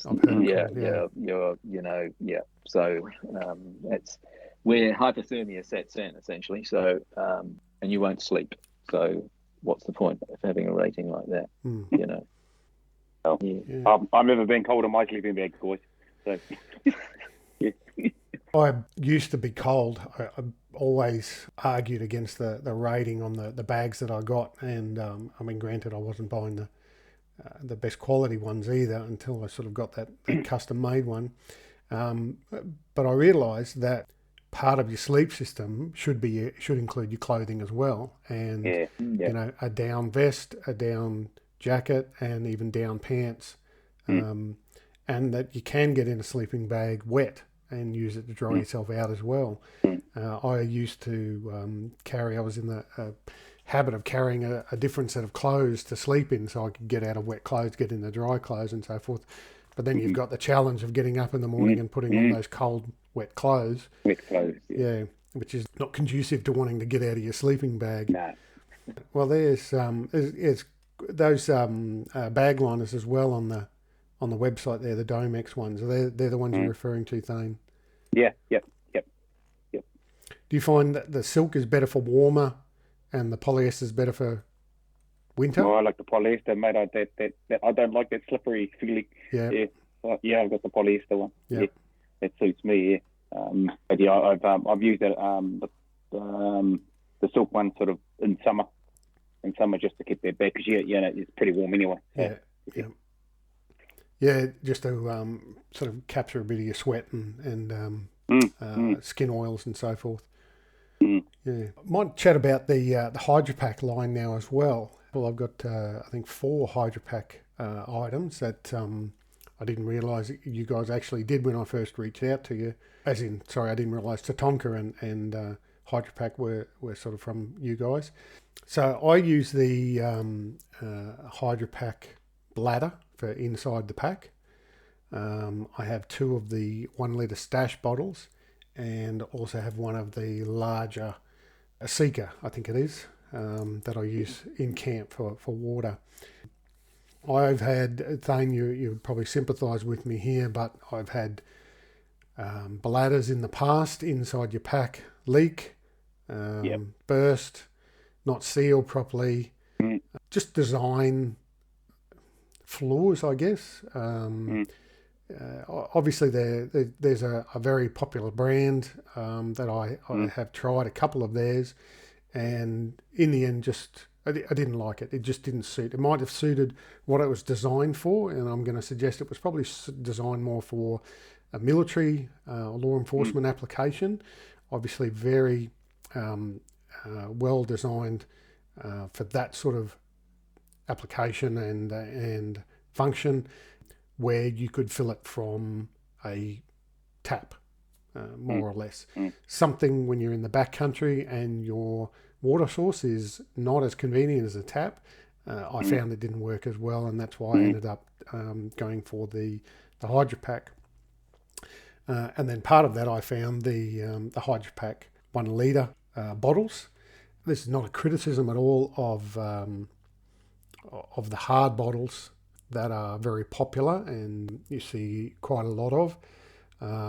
They're obviously, again, I think they were designed more for military application, where you could basically run a tank over them and they wouldn't leak and wouldn't break. But one of my big criticisms of those type of bottles is you end up with all this empty space when the water bottle's not being used. And I wanted a water bottle that could, and sloshing around as well. And I don't know whether the deer are going to worry about hearing water sloshing around, but it used to annoy me anyway, because it was, in your pack and sort of being carried right in your ear. So the big advantages that I found of the stash bottles, as they became half filled or filled or quarter filled, you could squeeze the air out of them and put the lid back on, and then you also had the wide mouth opening on them, so I could get my steri pen in there to sterilise the water if you had a flowing water source.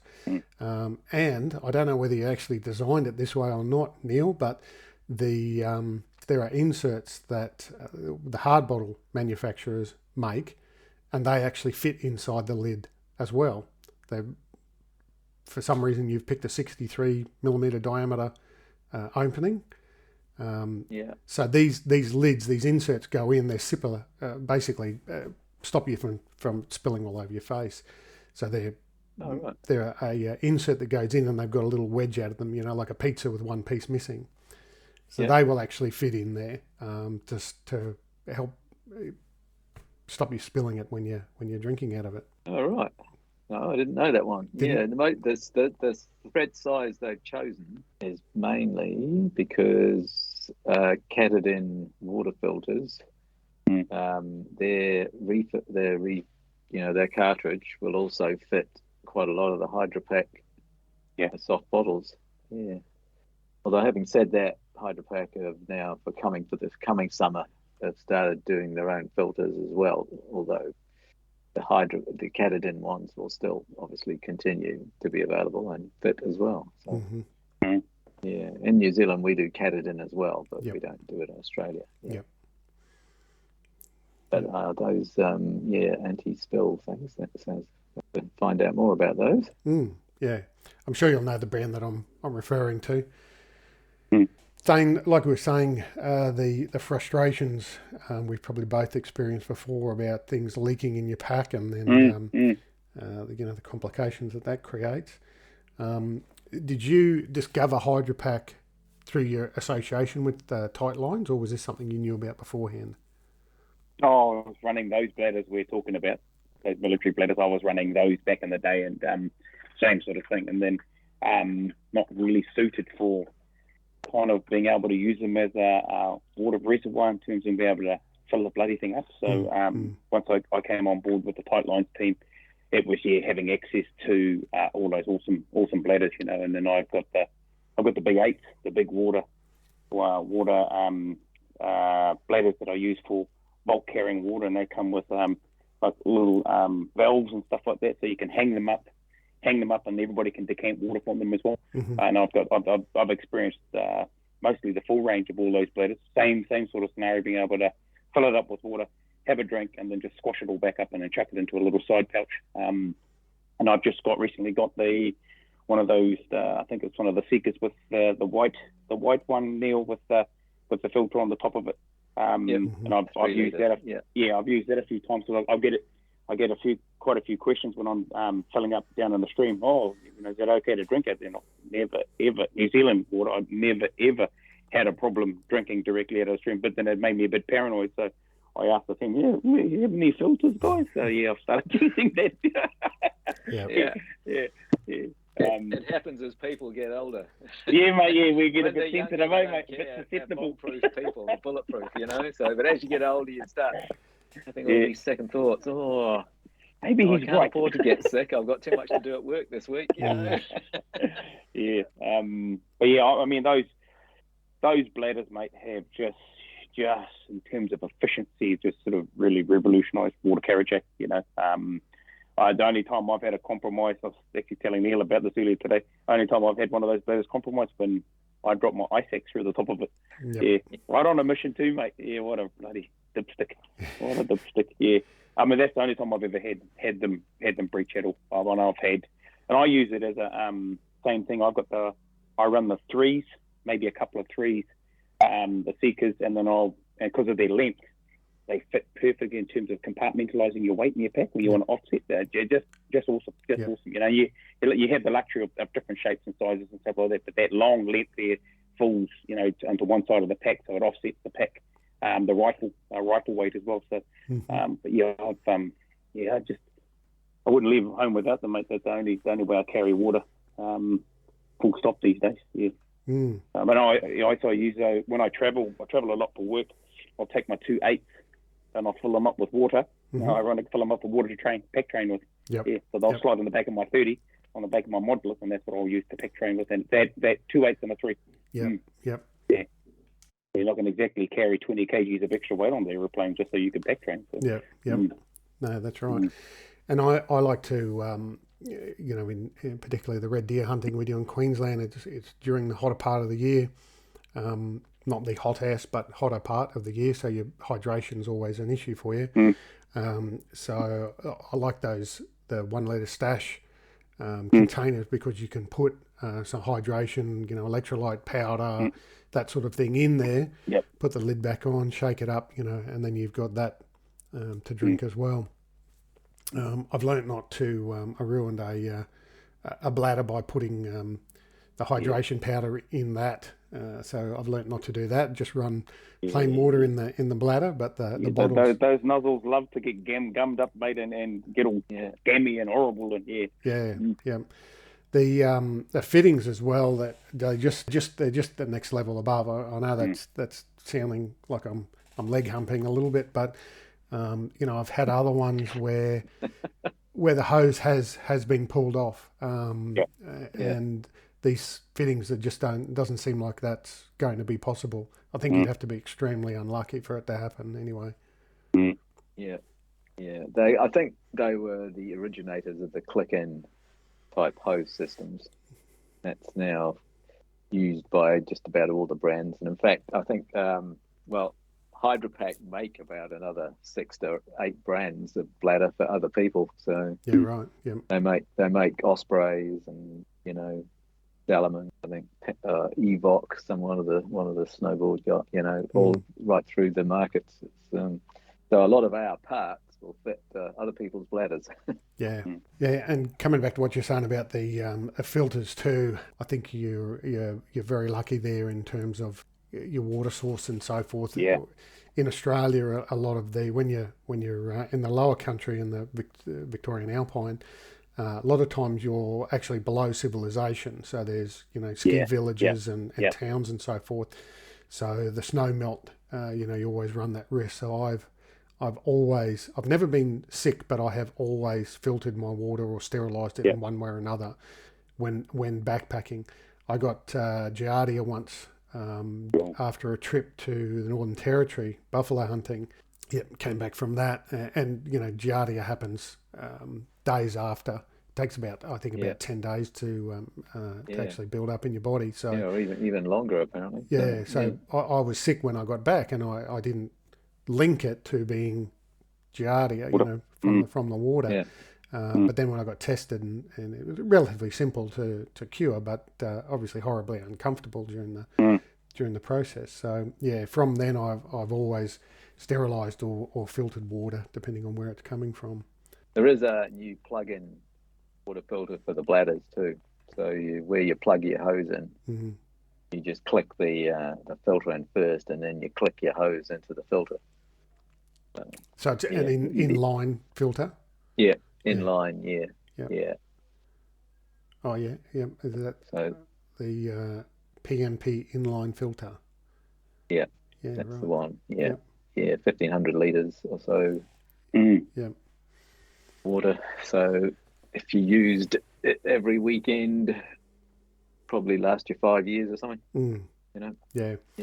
So regardless of the cost anyway, value for money in terms of not getting sick again, I'd be happy to spend whatever it cost on it. I did have an issue on the last trip using another brand of inline filter. We had to melt some ice on the first day to get water. We didn't have a water source nearby, and I didn't melt it all completely, so there was still a little bit of ice in it. And when I put it into the filter, I would say the ice clogged it up. So we then, thankfully, I had a second filter, because it's one of those things that I always carry a contingency for. We had another filter that we had to rely on then to use, but that filter actually didn't clear until I got home. I had to get home and actually force some warm water back through it. Warm water through it. Yeah. And got it to clear then, and it works fine now. But that was just a big lesson for me about using frozen water. So I see you've also got insulated hoses there as well. Yeah, 2 different ones actually. Yeah. Yeah, one is more for summer, so your water's not so tepid. Yep. And then the other one is for winter, so it doesn't freeze up. Yeah. Before you get to drink it. Yeah. Both of those, an issue up here as well. In Queensland, you get that if you don't have an insulated tube, that first mouthful's like drinking, warm tea. So it normally gets spat out. But with an insulated tube, you don't have that as much of an issue. And then obviously in the colder climates, the water in the tube freezing. Again, on the last trip, I had an issue. I forgot to blow my hose out before I went to bed for the night, and woke up the next morning. Of course, I had frozen water in the tube. So then she was useless after that point. But lesson learned. Just those things you've got to get back in the habit of remembering to do. I see the 2 new ones you're talking about there, the white or the clear sort of bladders that you've got. They're slightly different to the Hydrapak Force, and then you've got the Hydrapak Contour. Yeah. Contour is a new one. What are the differences between those two? Why would I want one of those over the other? With that darker coloured bladder, there's actually slightly thicker, more robust material. So if you're a bit, if you're a bit tough on gear, go with that way. It's got the insulated hose, comes as standard with it. Well, so you're sort of ready to go. If you're into more running, the new Contour has 2 baffles in it now, which the old Shapeshift, the one it replaces, only had the one, and those are permanent in place baffles. Yep. But like the other models, you can still slide off the top of the bladder and reach inside. There's a loop down the bottom to hook your finger through, and you can pull the whole bladder inside out. Okay. Same as the Shapeshifts and all of them. So all of them can go in the top rack of a dishwasher for cleaning. Right. Once you've taken the hose out, obviously, you unclick the hose, turn it inside out, throw it in your dishwasher. Much better than the old wives' tales of putting it in your freezer to freeze the bugs to sleep, for them only to wake up next time you use them. You do want to clean them. Yeah. The other thing, actually, they do make the thing called Bottle Bright, which is been an excellent product. If somebody's forgotten about a bladder and it's looking horribly manky and dark patches all through it, then just put it in a bowl inside out along with the hose. Take the ends off the hose and throw this tablet in the bowl. Watch it effervesce and leave it there, and just cleans it. It's also really good for all sorts of other things too. The stainless steel coffee mugs that people use in whatever brand, Yeti or whatever, and they forgot about their coffee and they come back and there's a horrible tide mark of brown coffee stain around it. You just fill that coffee mug back up and throw the tablet in, and it magically makes the old coffee stain disappear completely. Yeah, it's also rated for babies' bottles. It's a great product. It's safe as. Yep. Okay. Which one are those bladders, Thane? Which one are you using? I've pretty much got all of them. But my main ones are, obviously, I'll run 2, depending on how long I'm going in for. It'll be the 3 litre Seekers.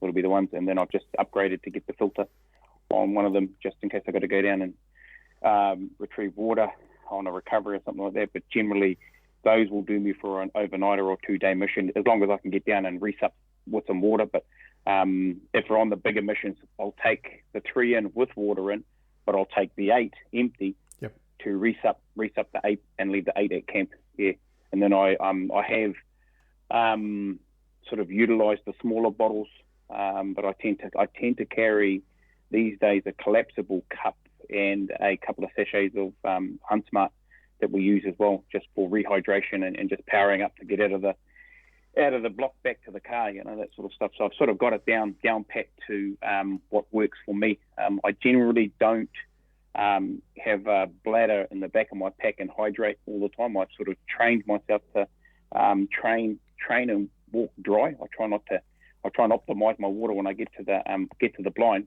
that I can then have a few sips of water rather than sort of overhydrate myself going in. And then obviously I'm always hoping that if we can shoot a deer, then I'll go down and get a good drink of water down the bottom of the creek. So, but yeah, pretty much the 3 litre. The 3 litres is where I sit mainly for my water for camp and for doing all my bits and pieces with the big 8 used for bigger camp sort of missions. So yeah, that's I do use the bladder with the hose for pack training in summer, just to keep myself hydrated. Because just get too bloody hot to train, and you need something up there. And I mean those valves too are bloody bang on. The little bite valves, they're just far superior to the ones that I used to have. You also got to be careful not to lean on them, because they'll squirt water out too, and keep your chest rig all the time. The Contour has got a new valve. Okay. So for those, so if somebody's, because normally you suck on the valve and when you stop sucking it stops. Yeah.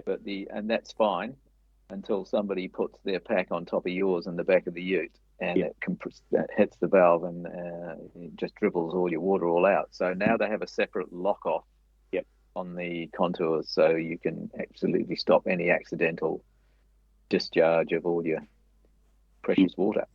Yeah, I have had one leak on me before, not the Hydrapak, but another brand, because I run the tube out over my left side and sort of put it down and tuck it into my hip belt. So it was leaking all day and running down my pants, and my left leg and sock was wet by the end of the day, and virtually ran out of water for the day as well. So that bladder system got thrown in the bin at the end of that trip. Yeah, the contour also differs from the previous model. The previous model, the exit hose came out of the center of the bladder, whereas now it comes out of the side. Yep. Which means if you're left or right-handed, you can have a straighter line of the hose coming out of your pack. Yep. So it's it gives you in practice it gives you a slightly longer hose if you want. So and also it also includes the magnetic catch now, which for the tube. So magnetic catch goes on your sternum strap of your pack and ties the tube to it. Yep. And what's the point of the handle on it as well, Neil? Yeah, that's just so you slide the top off, grab you can hold the thing stably and just scoop it through a river or stream, and just fill up real ultra quickly, really. Yep. Okay. Yep. They've actually improved the opening too. So. Yep. Yeah. You've used that Hydrapak cleaning kit before, Thane? Yeah, I've used that. Yeah, that's bloody good. That's a good one. Bloody good stuff. Yeah, real good stuff. Yeah. Do you find a residue, any sort of aftertaste at all after you used it, or you just got to clean it out? No. I've just the tablet is one of the bottle brights. Yeah. So the bottle brights you buy in a box or a pack of 12, but that's in those cleaning kits they come with one of them. So. Yeah. No residue at all, mate. Yeah. At all. You want to cover the Mac in a sack, Neil? Yeah, can do. It's not really a hunter's thing, but it's just a lightweight pack away full zip rain jacket, which is made in about 20 odd colours. Mm-hmm. So you can have a dark green one, olive green if you want. They're nice and light. They don't weigh much. They're 10,000 mil rated and 8,000 gram per 24 hour per metre sort of breathable. So 10.8, as we like to say in the trade. Mm-hmm. Quite good. $99 basically. Great for the person who's going travelling overseas and wants something lightweight, or also a lot of tourists end up buying it in Australia and New Zealand because they've left behind something, and like $100 is what they've got in mind as far as what they want to spend, but they want something that's still effective. Mm-hmm. So yeah, it's a good wee product, that one. Yeah, well, I mean, again, in terms of entry level stuff, rain gear, whether it be First Light or Kuyu or Stone Glacier, the hunting specific brands. Yeah. The rain gear is not cheap either. So people, getting in that might only be doing one trip a year, might have trouble justifying several $100s for some rain gear. So something like this, it's lightweight, effective, and still reasonably priced, I think is a great thing to keep in your knowledge bank. I mean, I look at my son. He's I swear I turn my back on him and he's grown an inch. So whenever I buy him something, by the time we get around to using it the next year, he's generally outgrown it. So it's going to cost me a fortune in hunting gear. So I'm happy to buy him stuff that is a better priced option that you don't mind if he only gets a couple of uses out of it. Yeah, well, yeah, Scotty, one of our other who does my job further up the North Island, he's going fly fishing with one of his sons, and he's exactly like that. He said, "Oh, he's bigger than me now," sort of thing. And he just needs to. He's just going to use an extra large, olive green one for going fly fishing, and it won't matter. It's not big money. So, like you say, if he ends up going from XL to double XL, no real worries, Yeah. It's not a lot of money sunk into it, so yeah, and possibly it's still got a second life with some other owner. Yeah, that's right.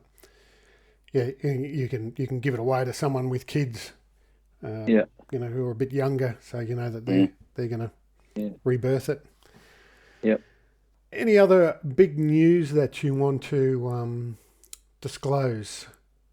Something else that's coming out that's not on the website yet, or?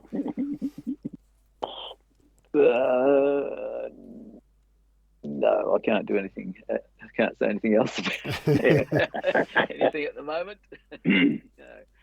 Hopefully, we've got a couple of bits and new things coming, but they still have to be confirmed. So we can't put the mockers on that. Talking about it. Yeah. Yeah. All right. Yeah. Thane, any other big trips coming up that might be a YouTube video in the near future? Oh, back down to South Island for spring.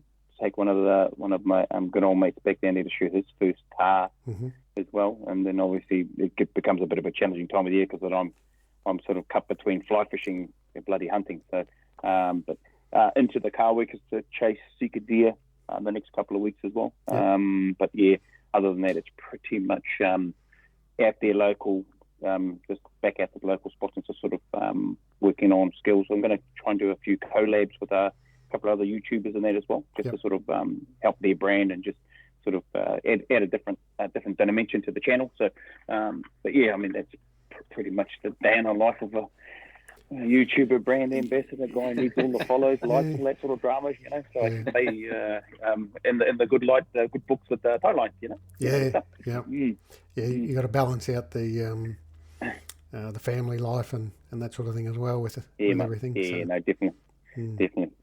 Yeah. No, that's pretty much rolling out to the woods the end of the year, I suppose. Yeah. I was actually speaking to Matty Vincent from Mountain Gear the other day. We just recorded an episode. Spoke about you a little bit. That you carry one of his sticks. I've got one here as well. Had it.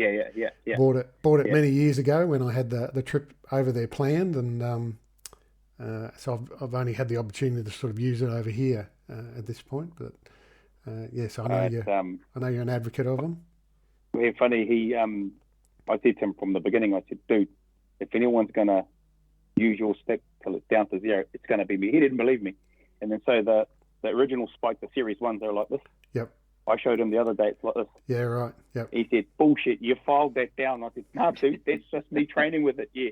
Yeah, and then I've got the 4.1 Series 1 where he's blinged it all up, mate. He's put bloody Picatinny rail slots on it, and you can take the hook off and put a saw on it, and the shovel on it, all that sort of stuff. Yeah. But I wouldn't.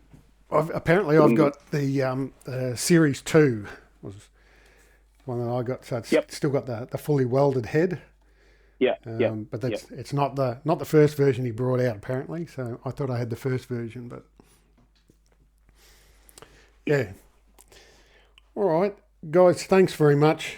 Really appreciate your time and all the knowledge you've imparted on us, and hopefully people get a lot out of this. That's one of the main aims of the podcast, is to help educate people and spotlight different products out there that people are using and that backcountry hunters are going to want. So great to have you on the podcast.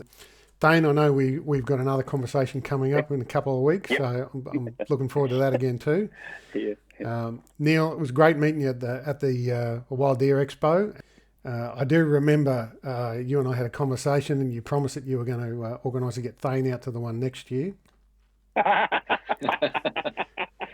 Tobias. I knew you had my back, buddy. No, it's been great doing this, Tobias. Thanks for the invite. Really appreciate it. Yep. Thanks, Neil. All right, guys. Thanks again. We'll be in touch again. Awesome, Tobias. Thanks, mate. Appreciate it. Okay. Hey, thank you for listening in.